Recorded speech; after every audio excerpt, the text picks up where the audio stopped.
Bem-vindos, pessoal, à aula de hoje. Então, a gente vai dar continuidade aqui agora na aula 17 sobre a finalização do cálculo, dos cálculos envolvidos aí numa câmara frigorífica para carne bovina.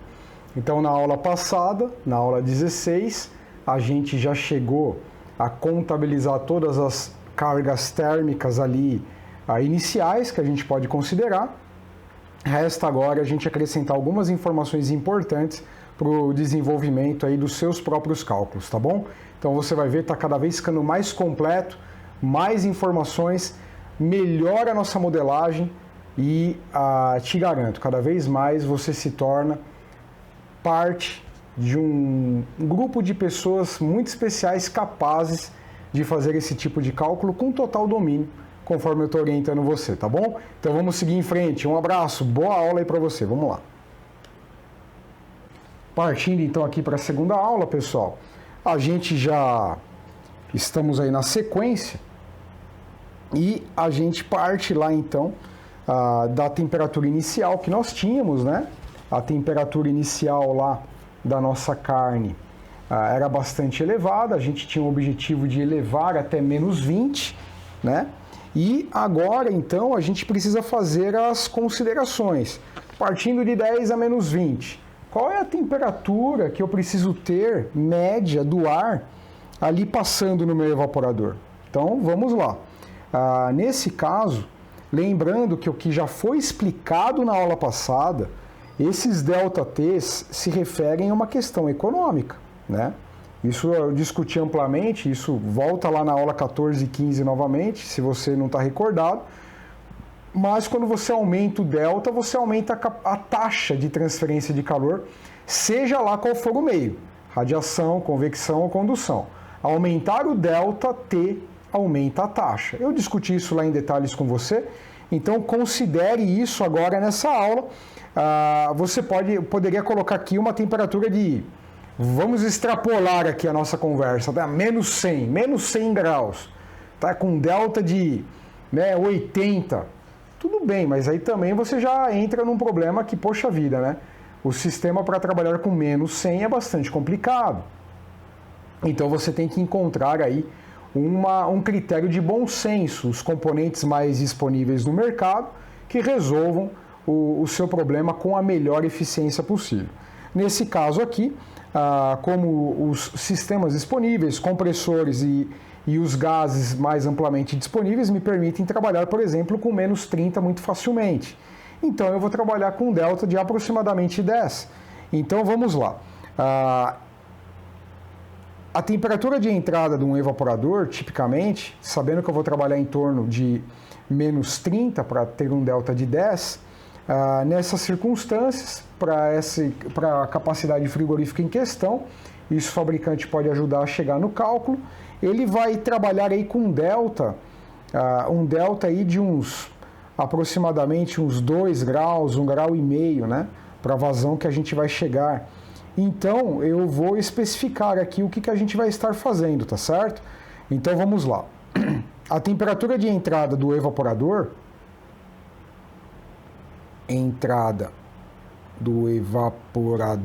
isso aqui é um T, cheguei no final da lousa aqui, é menos 29,5 graus Celsius.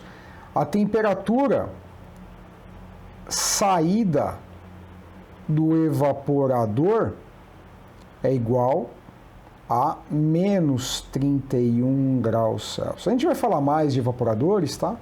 Mas aqui já estou te dando uma boa ideia. A temperatura média, isso é uma coisa que eu quero que você agora corrija, né? Corrija lá na aula 15.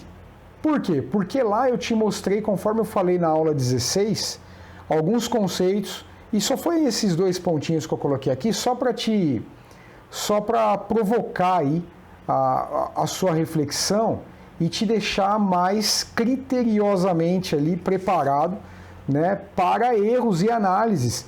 Eu espero que você venha ter grandes equipes de engenharia trabalhando para você após você fazer o nosso curso.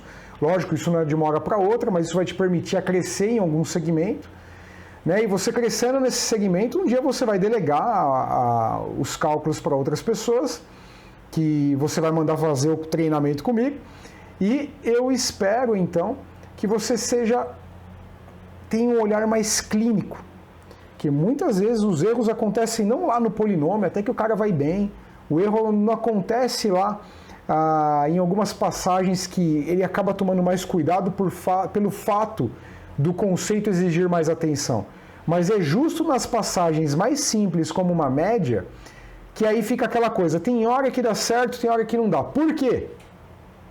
Porque aquela hora que não deu errado, é porque o resultado de uma conta errada bateu ou estava na mesma ordem de magnitude do valor que deveria dar. Então, o erro não é apreciável na prática. Mas, muitas vezes, uma pequena média, você pode usar a melhor metodologia possível. O cara vai justo errar na média. E a hora que ele erra na média, meu amigo, e aí cai naquela, tem hora que dá, tem hora que não dá errado. Então, e quando dá errado, o prejuízo é grande. Então vamos lá, presta atenção. Então eu peço que você corrija e faça isso como exercício, né? Faça isso como exercício adicional, a contabilização lá e analise, reflita o resultado.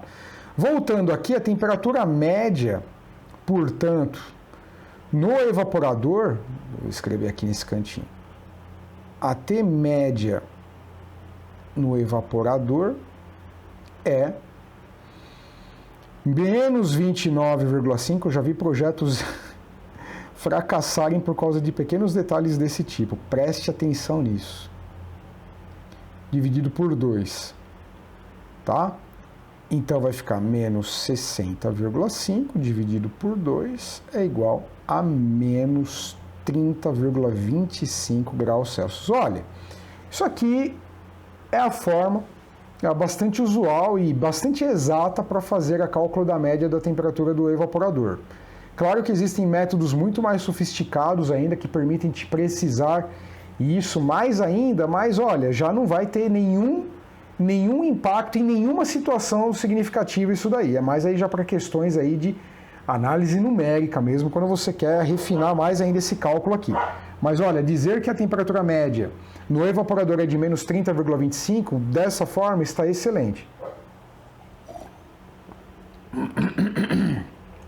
Tomando uma aguinha aqui. Tome uma água você também.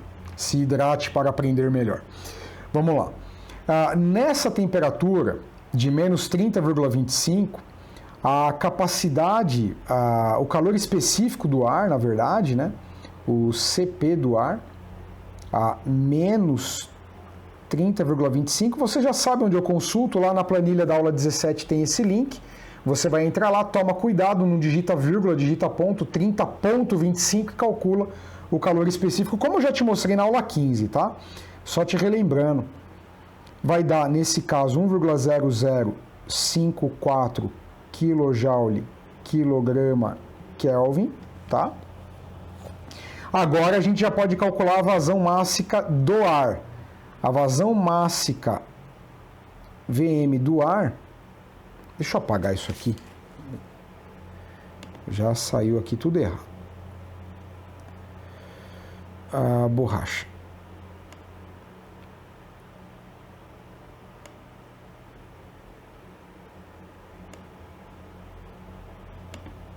Fui querer inventar um novo símbolo, cara, aí também não é para tanto, né? Vamos lá. A vazão mássica do ar, tá? Nessa condição aqui, vai ser igual o calor que o ar precisa transportar, né? O CP do ar, que é esse que a gente calculou agora, vezes o ΔT no evaporador, né? O ΔT do evaporador. Então, o ΔT do evaporador, é igual ao que, pessoal? É igual a menos 29,5 menos 31, tá? Que é igual a 1,5 graus Celsius.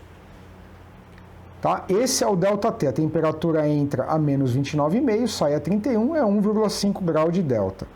Então, qual é o Q do ar? Qual é o calor que o ar precisa transportar? Todo aquele que nós calculamos lá na carga térmica da aula 16, o último valor que nós calculamos. Aquele é o valor total que o ar precisa transportar, né? Que vem lá da carne, que vem das paredes, que vem das pessoas, da iluminação, do próprio calor rejeitado, dissipado pelos ventiladores. Esse ar será aquecido por esse calor e precisa ser dissipado, então, nas aletas do evaporador. Então, é o valor lá, 519,12 quilowatts, praticamente meio megawatt, né? Quando você pensa, é uma cidade aqui. Então, vamos lá. Então, vai ser o CP do ar, é 1,0054, consultado nas tabelas lá, no caso, naquele site que eu te passo, né? 1,0054 vezes 1,5 graus Celsius. O grau Celsius corta com Kelvin, que você já sabe o porquê, tá certo? Kilojoule, quilograma, né? Lembrando que quilowatt é quilojoule por segundo, kilojoule ficou quilograma por segundo. Na hora que você faz a análise, o quilograma vai para cima e o S vai para baixo. Então, a gente vai ter aqui, qual vazão? A gente vai ter 344,22 quilogramas por segundo de vazão mássica do ar. Cara, dá uma olhada nisso. 344 quilos de ar por segundo sendo deslocados. Claro, né? Para dar conta disso daqui, o transporte é enorme. Então é isso, 344,22 quilogramas por segundo de ar, tá? Logo, a vazão mássica pode ser calculada. Então, agora sim, V ponto. A vazão mássica de ar nessa situação é igual à vazão mássica do ar dividido pela densidade do ar em qual temperatura? Nos menos 30,25 graus Celsius. Novamente, clicando lá naquele link que vai para aquele site, você vai extrair a densidade do ar nessa situação. Eu já fiz isso para nós aqui. Então, vai ficar 344,22, que é a vazão mássica, quilograma por segundo, dividido pela densidade no ar nessa temperatura, que ficou 1,455 quilograma por metro cúbico, né? Corta quilograma com quilograma, ficou uma vazão mássica de ar nessas circunstâncias de 236,58 metros cúbicos por segundo, tá? Essa é a vazão volumétrica, que o seu conjunto de evaporadores, né? Você vai ter um conjunto de evaporadores aí, ele tem que somado dar isso daí. Tá? Derrubei água aqui em cima da lousa digital. Olha que lindo. Vamos seguindo em frente aqui. Vamos lá. Então, qual que era a massa total de carne, pessoal? Qual que era a massa total de carne que nós calculamos, né? Que nós calculamos ali na aula passada. O total de carne, na aula 16, a gente já calculou, era 297 mil quilos, ou 297 toneladas de carne. Conforme a gente vê lá na aula 16, né, lá na planilha, e eu posso te mostrar isso aqui agora, né, na nossa planilha aqui, porque aqui tem a aula 16. A água ela vem com uma fração de água de 58,21%. Então a carne bovina tipicamente tem 58,21% da sua massa total como água. Olha como é bastante, né? Você pega lá a carne, 58,21% dela é água, né? Uma carne bovina aí típica. Então vamos lá. vamos lá, porque essa informação aqui a gente vai desdobrar bastante ela. Então, a fração de água na carne você já sabe. F de água, vou chamar de F de água, podia ser X água aqui também. Na carne é de 58,21%, né, quando ela está ali no estado in natura, tá bom? Em massa esse valor. Essa água que está aqui presente na carne, ela começa, e isso, pessoal, ela varia de acordo com o tipo de carne. Por quê? Porque, na verdade, ele tem elementos lá, por exemplo, como o sódio, como potássio, como ferro, como ácido lático, como ácido málico, como monossacarídeos, e todos esses, e muito mais, e todos esses componentes presentes na carne acabam mudando, né, o ponto de fusão da água, como se fosse você trabalhando ali com etilenoglicol, por exemplo, né, algum outro material assim. Você muda colocando álcool na água. Você muda o tempo, o ponto de fusão da água. Cada alimento tem o seu próprio ponto de fusão, tá? Isso é muito importante você estudar e conhecer. Então lá no do carneiro era não explorei muito essa informação lá, mas aqui, como estamos falando de uma carne que será congelada a menos 20, precisamos considerar essa informação. Então, no caso, a carne bovina, ela tipicamente começa a congelar em menos 1,7 graus, tá? Então, seguindo em frente, isso vai ser bastante importante para nós, a gente precisa agora considerar o seguinte: desse total de água, a menos 20 graus, quanto dessa água vai de fato virar gelo e o quanto vai continuar líquida? Por quê? Porque, pessoal, primeiro, você tem aí um problema, né? A gente vai calcular isso. Você tem a água que fica lá no miolo, né? Que muitas vezes vai ainda, mesmo após um tempo, ela vai continuar líquida, por uma questão de falha na homogeneidade, posição em que ela está. Você tem a água ligada, que é uma água ligada com a proteína, que ela nunca congela, né? E também tem todos os aspectos da própria carne, como uma geometria, os poros, os interstícios, dos gominhos de proteína, tudo isso muda a dinâmica, mesmo a menos 20, mesmo que ela está numa temperatura abaixo do ponto de fusão da própria carne, que no caso eu estou te falando da carne bovina, que é menos 1,7. Ainda assim vai ter uma fração de água que não vai congelar, e uma fração da água inicial vai congelar. A gente precisa saber quanto, tá? Então vamos aprender isso hoje. Vamos lá? Para você ver, eu passo a limpo a aula e depois eu estou passando aqui para você para ficar mais fácil de a gente ter a aula.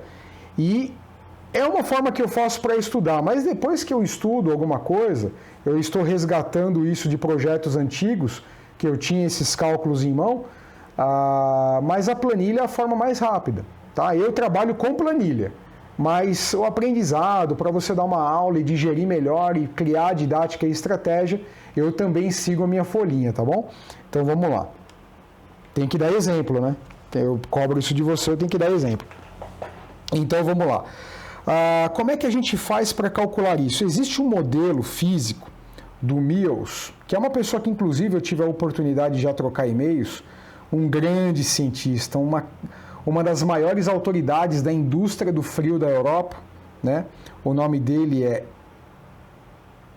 Christopher.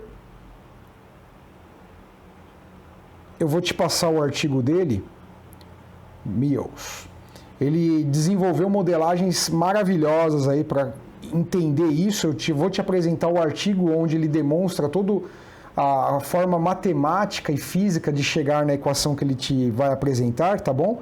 Mas eu já vou partir aqui da equação demonstrada, porque realmente seriam algumas aulas, muitas aulas, para a gente demonstrar o motivo de cada valor aqui da posição da equação que a gente vai apresentar agora. Mas ele apresenta essa equação como a fração de gelo, x-ice, x-ice, né? A fração de gelo numa dinâmica dessa. tá? Então a equação dele é 1,105, é um valor que ele encontra, vezes a fração inicial de água, é o W de water, zero inicial, dividido por 1 mais 0,7138, mais uma vez no modelo dele, eu vou te dar o artigo, ele apresenta todo o passo a passo disso, é mais profunda a análise, tá? Você já tem que ter um traquejo físico-químico importante, mas está lá para você olhar. A temperatura de fusão na carne, no alimento, isso daqui é um modelo que serve para qualquer alimento, menos a temperatura final desejada, mais 1, que é da fórmula, tá? Então, nesse caso, a gente tem que o X-ICE, desse caso em particular que a gente está fazendo, é 1,105, que é o próprio número que ele encontra.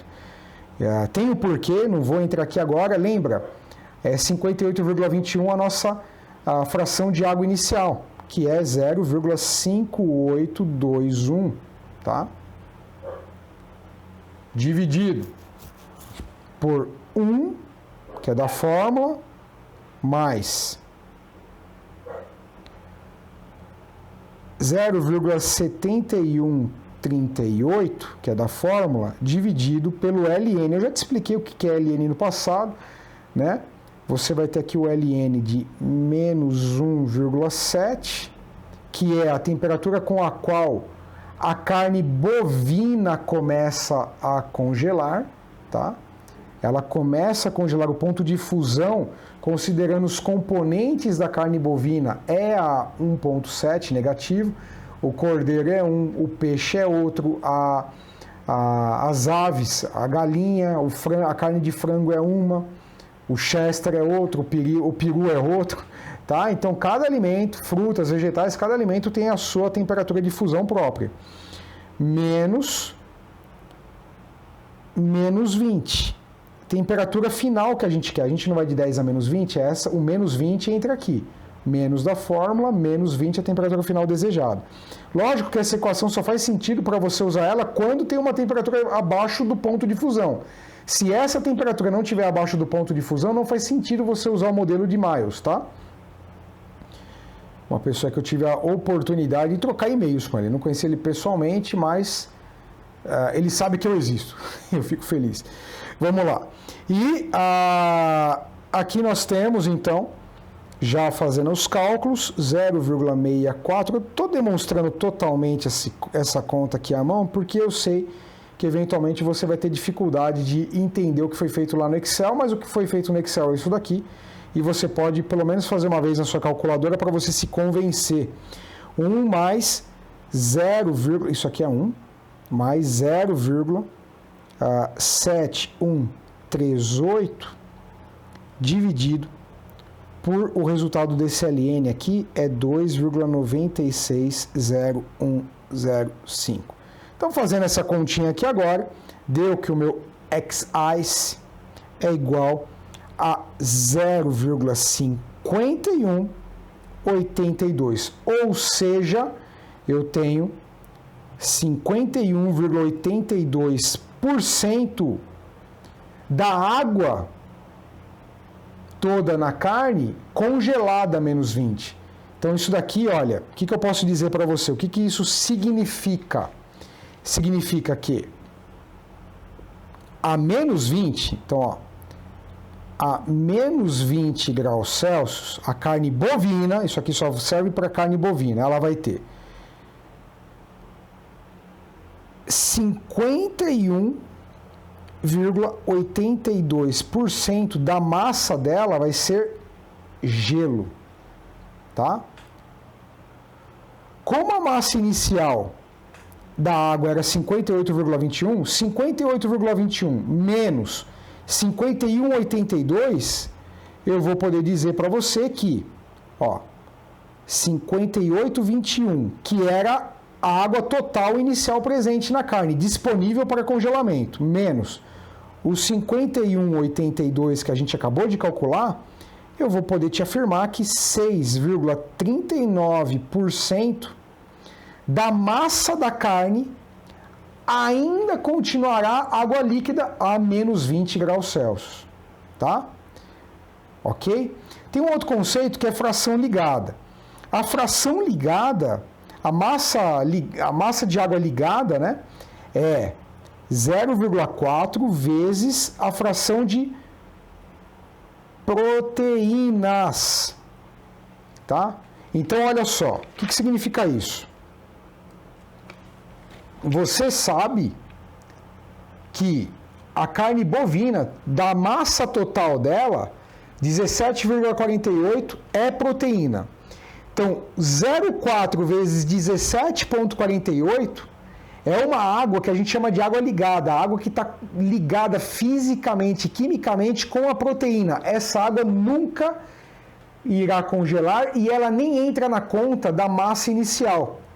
Tá? Da massa inicial de água, a água ligada que eu vou calcular agora com você não entra, porque ela é uma água que não é a proteína, é uma água que você sabe que ela faz parte da proteína. Ela é parte integrante da proteína, tá bom? Então ela nem estava disponível como cálculo de água inicial, ela já está aqui dentro. Então 40% do 17,48 é água ligada, que a gente chama, ó. Água ligada, que é o 0,4 vezes o I7 na aula 16, que é esse aqui, ó, I7, que é o 17,48. Significa que 6,99% da massa inicial total da carne é água ligada, que faz parte da proteína, tá bom? Então, voltando, 0,4 vezes F proteína é igual a 0,4 vezes o 0,17, né? Que é o 17,48% lá da proteína, é igual a 6,99% de água ligada da massa. Mas é uma água que faz parte da proteína, ela está dentro do 17,48, ela é proteína, nem considera como água. Então, vamos lá. As massas, então, olha só, eu tenho que a massa de gelo a menos 20, né, daquele total, é quanto? 0,5821 vezes 297 mil quilos, né, é igual a 153.920,2 quilogramas dessa massa toda inicial é de gelo, tá? Aí você tem que a massa de água a menos 20 é, conforme a gente acabou de calcular, 0,0639. Por quê? Por causa disso daqui, ó. 6,39%. 6,39% é da água total disponível, 51,82 congelou, sobrou 6,39. 6,39 vezes 297 mil quilos é igual a 18 mil quilos, 963,5 quilogramas. E da massa de água ligada, só para você saber, né? Ligada, que é parte da proteína, é 0,0699 vezes 297 mil quilos, que é igual a 20 mil quilos, 766,2 quilogramas, tá?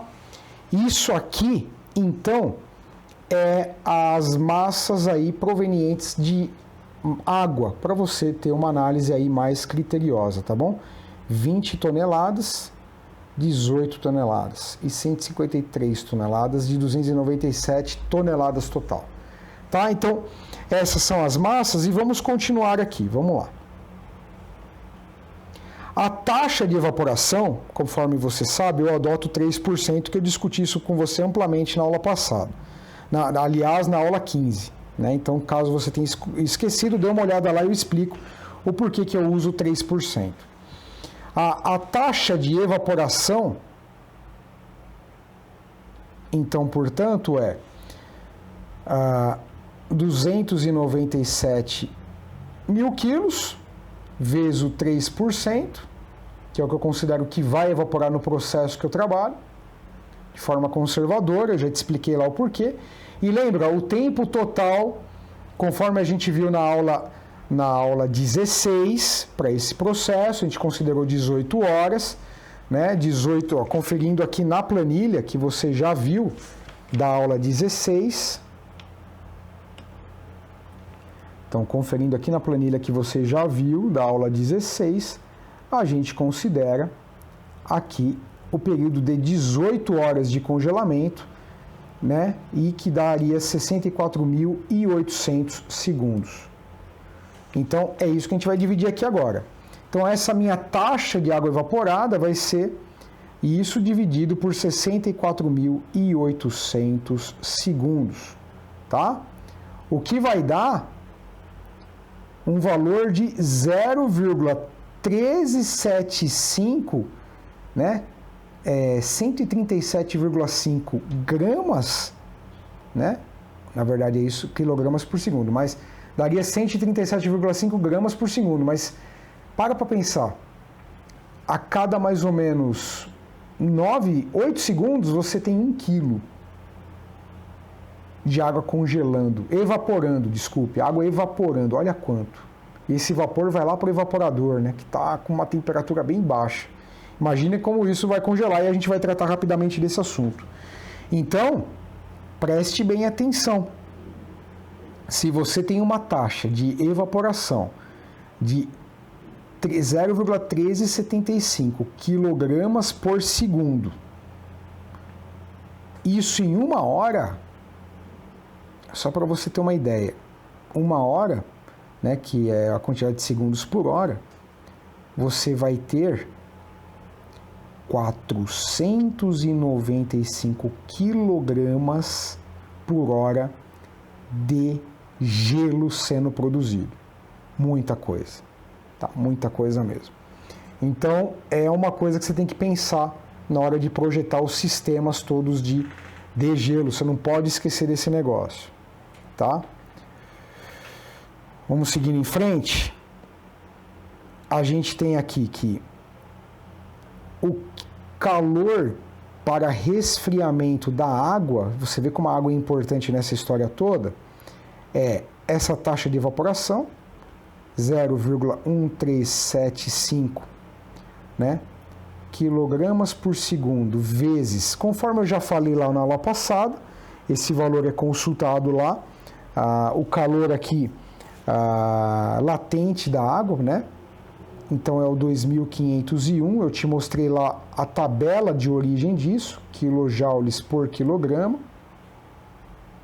Então você vai ter quilograma com quilograma, vai sobrar quilojoule por segundo, que você sabe que é watt. Então isso daqui vai dar 343,89 quilowatts, né? Se você pegasse que só a carne, que é a fonte dessa água que está evaporando, só a carne, ela tinha 445,22% 445,22 quilowatts calculado, conforme na aula 16, de calor necessário a ser extraído só da carne. Então, se você dividir 343,89 quilowatts da água que é proveniente da carne e dividir pelo calor total que você precisa extrair da carne, que a gente calculou na aula 16, quilowatts, corta, isso aqui vai dar 0,77, ou seja, 77% do calor, a gente fez a mesma análise lá na aula 15, do calor que você está perdendo é por evaporação.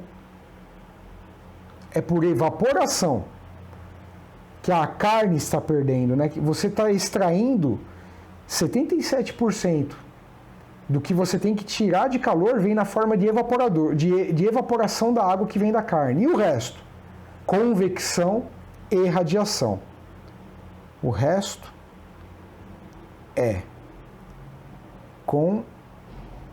convecção e radiação. Tá? É isso que está acontecendo lá. Beleza, pessoal? Agora, qual é o calor de fusão da água?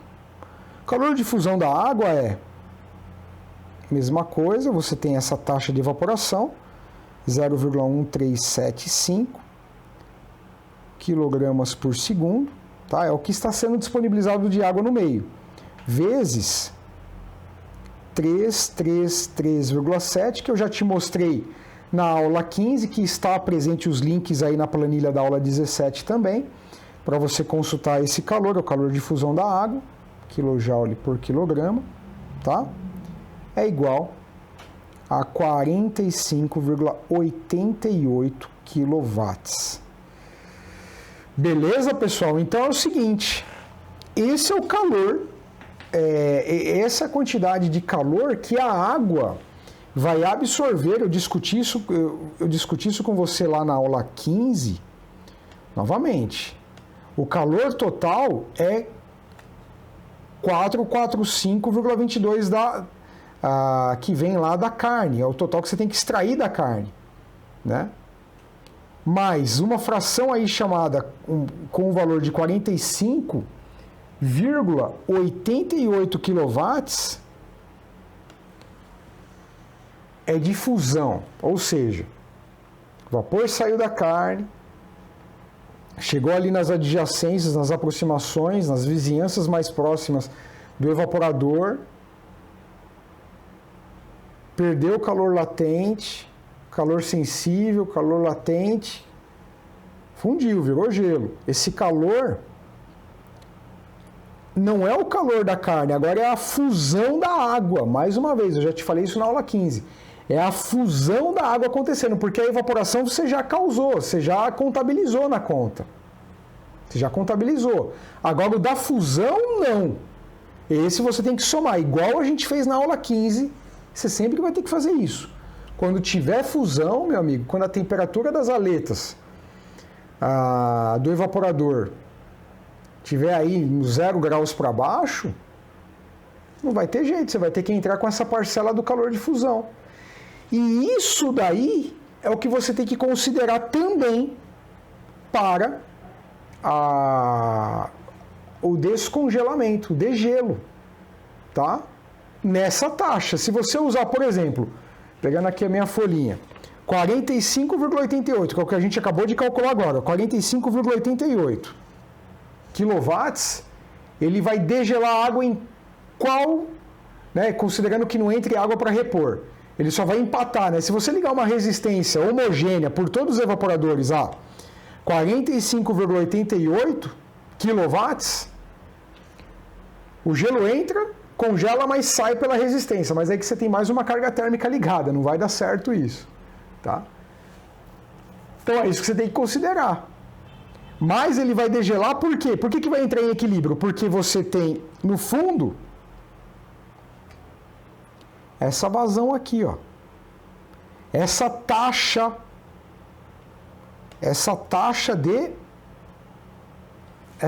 de evaporação, que te custa 45,88 lá nas aletas do evaporador. Você tem que somar agora ao todo que você já tinha considerado. Se você ligar uma resistência ou uma fonte de calor com isso daqui, empata. A água chega e sai evaporada. Né? Por quê? Porque está nessa taxa. Se você colocar adicional, compensa, mas aí você está aquecendo o evaporador. Então depois a gente vai discutir evaporação, processos de degelo, aliás, tá? Então é esse que é o ponto. Seguindo em frente. Vamos somar aqui mesmo. Lembra que lá na aula 16 a gente considerou o total, que era o total ali considerando carne, considerando iluminação, paredes, ventiladores, pessoas, tudo. A gente tinha chegado a 519,12 quilowatts. Agora isso tem que ser somado com o que fusão, que é 45,88 quilowatts. Que a gente pode chamar de Q global agora, vai. Porque já usamos o total, vamos chamar de Q global, que é, somando aqui, 519, 565 quilowatts. É a capacidade total que o seu evaporador precisa ter, pessoal. Essa é a capacidade total que o evaporador precisa ter. Então você vê que hoje a gente já aprendeu essa fração de gelo que vai estar na carne, isso é importante. Por que é importante estudar isso? Porque o modelo que a gente apresentou para você calcular a fração de gelo na temperatura final. Porque em algum momento essa carne vai precisar ser descongelada. E conhecendo isso, você também faz o processo de degelo para que você garanta os aspectos de qualidade do alimento que você vai estar trabalhando. Carne, frutas, verduras. Se você sabe a fração inicial de gelo que ele tem, você trata melhor o alimento no processo de degelo dele, né? Isso tudo tem que ser muito bem feito, bem planejado para você não estragar, não cozinhar o alimento, né? Ser tudo bem calculado.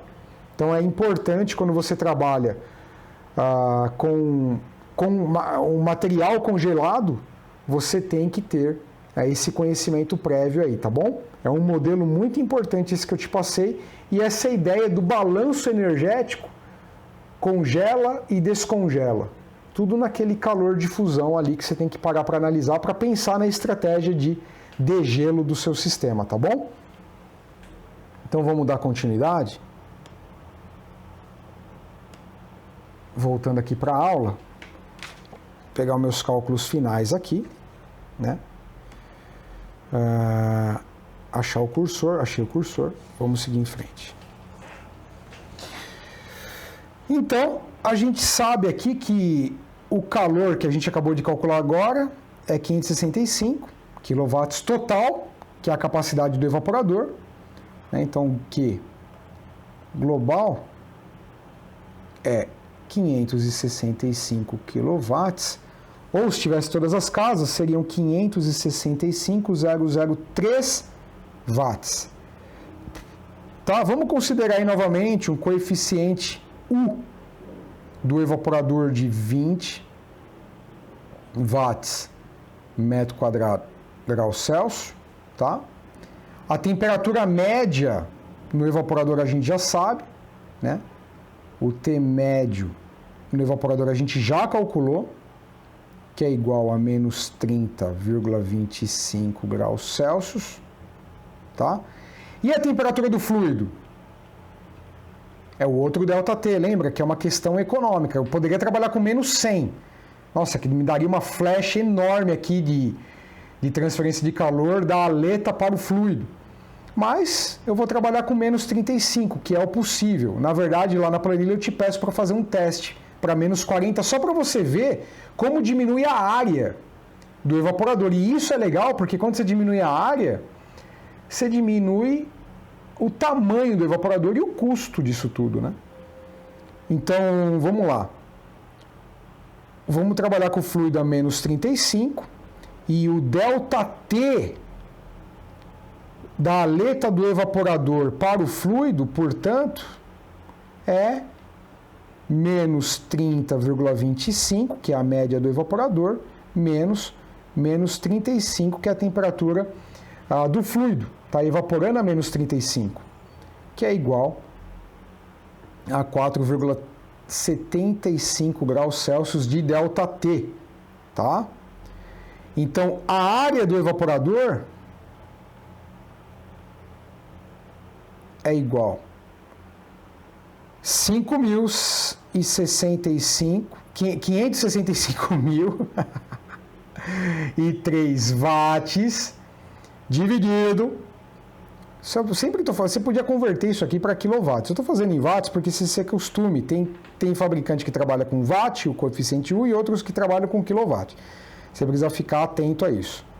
Então, watt, 20 watts, metro quadrado grau Celsius, vezes o delta T entre a temperatura média do evaporador, das aletas, para a temperatura do fluido, em que o fluido está evaporando, né? Que é 4,75, que é esse delta T, grau Celsius. Esse corta com esse com esse watt vai parar lá em cima. Então, a área do evaporador vai ser igual a 5.947,4 metros quadrados. Tá um conjunto de evaporadores aí substancial. Agora eu quero depois que você teste, né, essa temperatura trabalhando com menos 40 e veja o impacto que vai dar aqui, pessoal.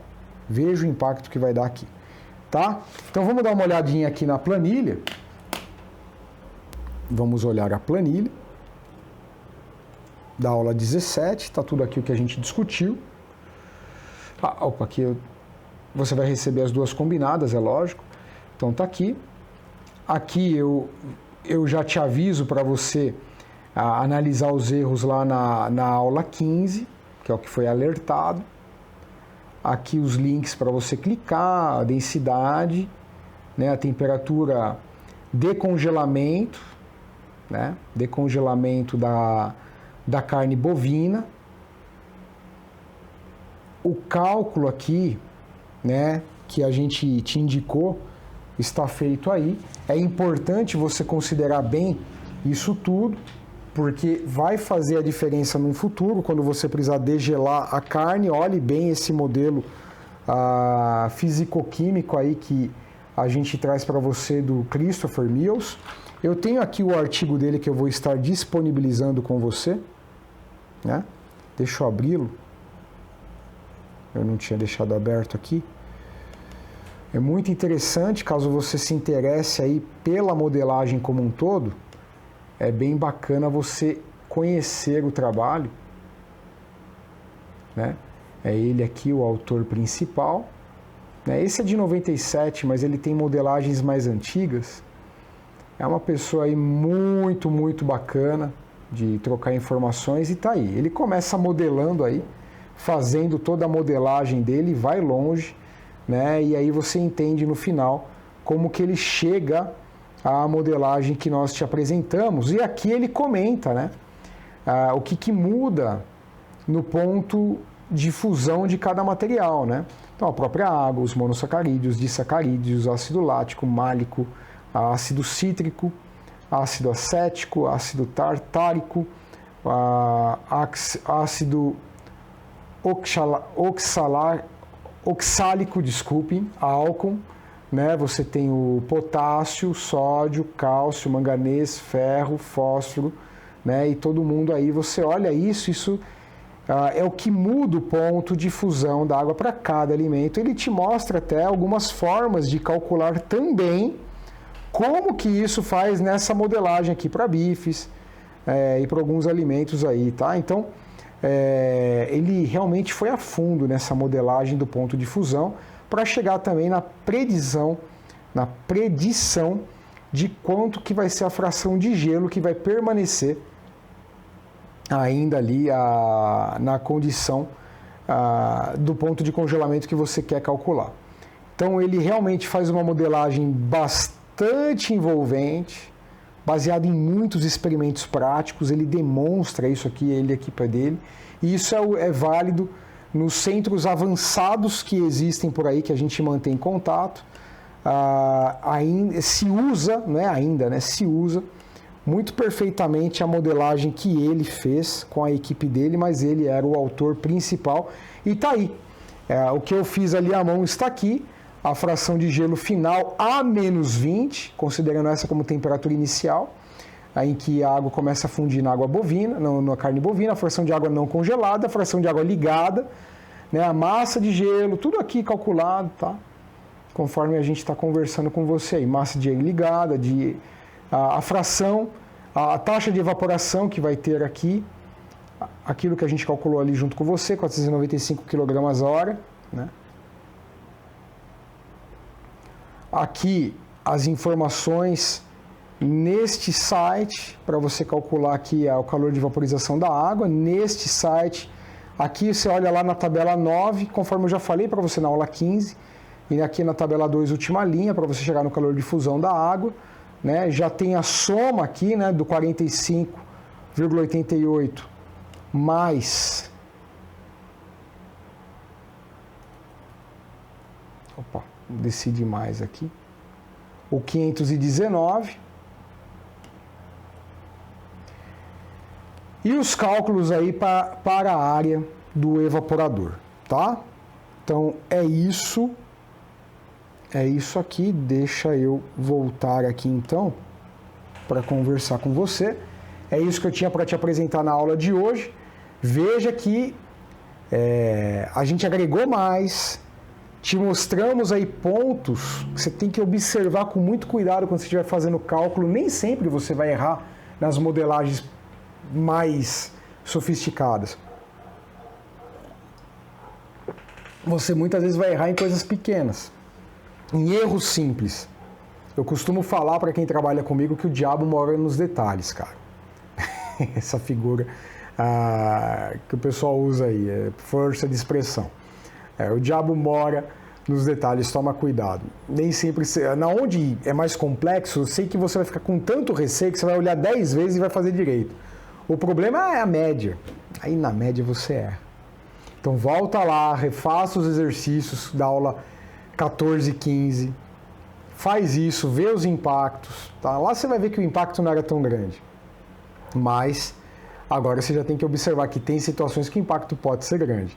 Então aí você já use agora essa planilha que está mais completa aí e te demonstrando isso. Eu gosto porque eu lembro, esse conceito de plantar erro numa aula para depois mostrar na outra, eu aprendi no Senai, cara. Quando eu fiz o profissionalizante, estava com 14 anos, fiz o Senai de eletrotécnico lá, era manutenção de eletricista de manutenção, quando eu comecei na Bitzer. E tinha um professor nosso, era o Fagiano, ele era impressionante, gostava muito dele e ele montava os circuitos na bancada, ensinava num dia e no outro dia ele, olha, você fez ontem do jeito errado, agora você vai ver o jeito certo, e ele te provava porque estava errado e você nunca mais esquecia. Então eu acho interessante.